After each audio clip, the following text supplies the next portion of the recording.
దిల్సుఖ్ నగర్ లో కాల్పుల ఘటన కలకలం రేపింది. శాలివాహన నగర్ పార్క్ లో చందు నాయక్ అనే వ్యక్తిపై గుర్తు తెలియని వ్యక్తులు కాల్పులు జరిపారు. తెల్లవారుజామున వాకింగ్ కి వెళ్లిన చందు నాయక్ పై 3 రౌండ్ల కాల్పులు జరపడంతో అక్కడికక్కడ మృతి చెందాడు.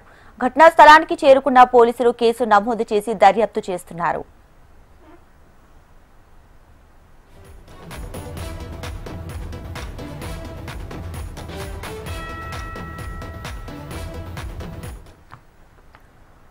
రైట్గా దిల్సుఖ్ నగర్ లో కాల్పుల ఘటన కలకలం రేపింది. శాలివాహన్ నగర్ పార్క్ లో చందు నాయక్ అనే వ్యక్తిపై గుర్తు తెలియని వ్యక్తులు కాల్పులు జరిపారు.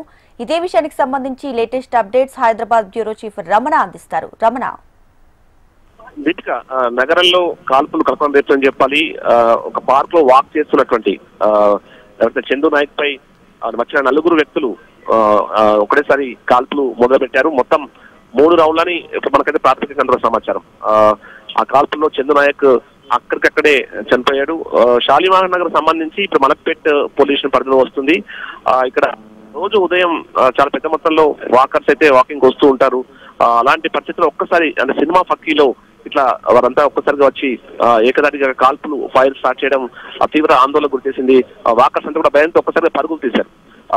మళ్ళీ పార్కు చుట్టారా కూడా జనావాసాలు ఉంటాయి. ఆ జనావాసాలకు సంబంధించి ఆ కాల్పుల మోతతో వారు తీవ్రమైన భయాందోళనకు గురయ్యారు. అదే సమయంలో స్కూల్కి వెళ్లే పిల్లలతో సహా పేరెంట్స్ వెళ్తూ ఉన్నారు. ఇదే టైంలో ఒకటేసారి కాల్పులు జరపడంతో చందు నాయక్ అయితే అక్కడికి చనిపోయాడు. ప్రస్తుతం క్లోజ్ టీమ్ తో పాటు డాక్ స్క్వాడ్ టీమ్ కూడా వచ్చాయి. వచ్చిన వారంతా కూడా తమ వాహనాలు ఇక్కడ పారిపోయినట్టుగా చెప్తున్నారు. ప్రస్తుతం దానికి సంబంధించి సీసీ ఫుటేజ్ కానీ మిగతా వాటిని పరిశీలిస్తున్నారు. పూర్తి స్థాయి సమాచారం అయితే రావాల్సి ఉంది. అయితే ఎవరైతే చనిపోయారో తను సిపిఐకి సంబంధించి చందు నాయక్ సిపిఐ అంటే ఆ పార్టీలో పనిచేస్తున్నట్టుగా తెలుస్తుంది. ఈయన మనకి దేవురపాల సంబంధించినటువంటి విలేజ్ చెందినటువంటి వ్యక్తిగా కూడా ప్రస్తుత ప్రాథమిక అంతర సమాచారం. పూర్తి స్థాయి సమాచారం అయితే రావాల్సి ఉంది. ప్రస్తుతం అయితే ఆయనకు సంబంధించి అంటే ఈ ల్యాండ్ సంబంధించిన వ్యవహారమే ఈ మొత్తం ఈ కాల్పులకు కారణంగా అయితే సమాచారం అవుతుంది. ఏదేమైనా ప్రస్తుతం నగరంలో ఈ కాల్పులు అంటే ఈ స్థాయిలో కాల్పులు ఎప్పుడో కానీ మనకు అర్ధరాత్రిళ్ళు అలాంటి ప్రాంతాల్లో జరగడం మనం చూస్తూ ఉంటాం.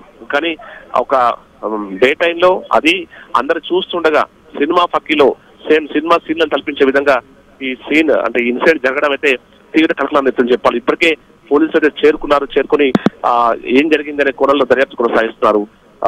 ఎవరైతే బాధితుడు చందు నాయక్ కూడా అతనికి సంబంధించిన కుటుంబ సభ్యులకు చేరుకుని కన్నీరు మున్నీరు అవుతున్నారు. ఇప్పుడే డెడ్ బాడీని కూడా ఇక్కడ నుండి గాంధీ ఆసుపత్రికి తరలించారు. మరి కాసేపట్లో పోస్ట్ మార్టం కూడా పూర్తయ్యే అవకాశం ఉంది. అయితే దీనికి సంబంధించి దర్యాప్తును కూడా పోలీసులు కొనసాగిస్తున్నారు. అంటే ఇక్కడ clues team dog squad team కూడా వచ్చింది. ఇక్కడ బుల్లెట్లు ఏవైతే కాల్పులు ఫైర్లు జరిపారో ఆ బుల్లెట్ రౌండ్లకు సంబంధించిన బుల్లెట్లను కూడా స్వాధీనం చేసుకుని ప్రస్తుతం వాటికి సంబంధించి కూడా విశ్లేషిస్తారు. అంటే కేవలం ల్యాండ్ సంబంధించిన వ్యవహారమా ఇంకేమైనా కారణాలు ఇలాంటి వివరాలు రావాల్సి ఉంది. సీసీ ఫుటేజ్ కూడా ఎందుకంటే చుట్టుపక్కల కూడా సీసీ కెమెరాస్ ఉన్నాయి కాబట్టి వాటిని కూడా పరిశీలిస్తున్నారు.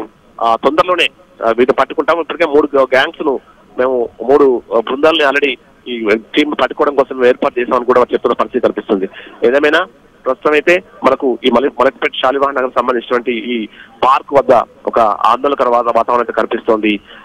ఎప్పుడు అసలు నేరం అంటే క్రైమ్ అనేది ఎక్కువ ఇక్కడ మనకి ఈ ప్రాంతాల్లో తెలియదు. అలాంటిది ఒక్కసారిగా ఇంత పెద్ద మొత్తంలో కాల్పులు జరగడం ఈ స్థాయిలో నేరం జరగడం అనేది ఈ స్థానికులు అయితే భయభ్రాంతికి గురి చేసింది చెప్పాలి.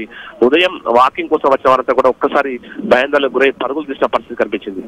ప్రస్తుతం అయితే పోలీసులు దర్యాప్తు కొనసాగుతుంది. Deepika right Ramana, thank you.